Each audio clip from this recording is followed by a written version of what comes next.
msikilizaji wangu, mtazamaji wangu, tuko katika kipenga cha pili na bwana chairman ambaye anasimamilia vikundi vya mchanga hapa Mai Mahiu, na tuko katika sela ambazo bwana chairman unaweza jaribu kutuelezea kwa kina sela ambazo zinazohitajika kuboreshwa katika uvunaji wa mchanga.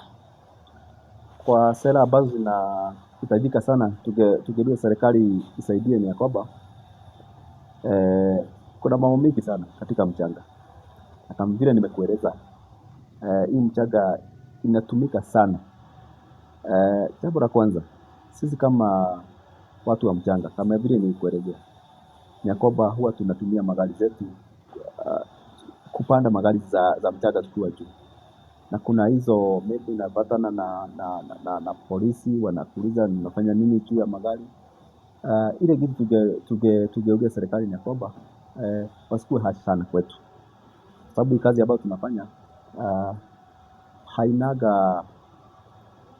inaisha watu wengi sana.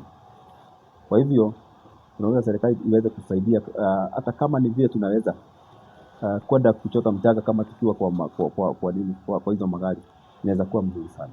Na je, hii barabara ya Moi Summit kwenu kaa wavunaji wa mchanga imeweza kuwasaidia aje?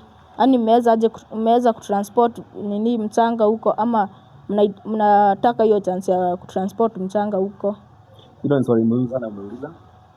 Na hii barabara ya Rironi Mai Mahiu Mau Summit ni barabara itakuja kutuguza sisi kama watu wa mchanga na njia kubwa sana.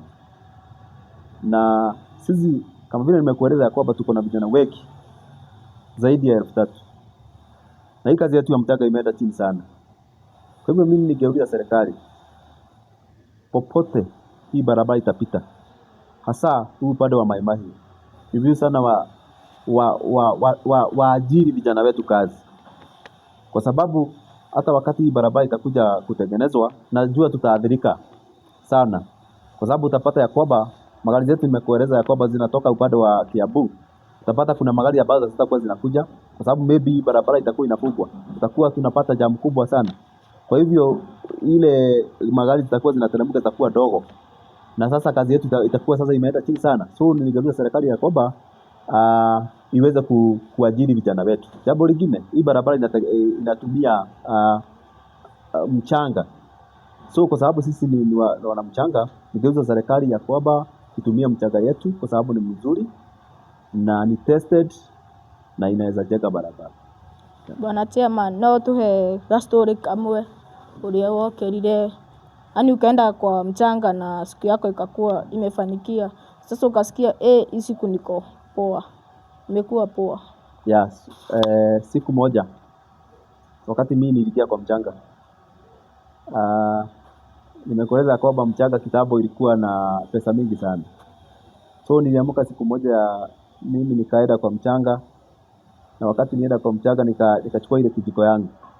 Nikaenda, hakukuwa na watu kwa uwanja.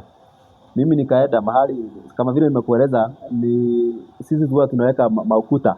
So mimi nilichukua gari tata inalipa 6,000. Sasa mimi nienda nikaweka hiyo tata nikiwa peke yangu.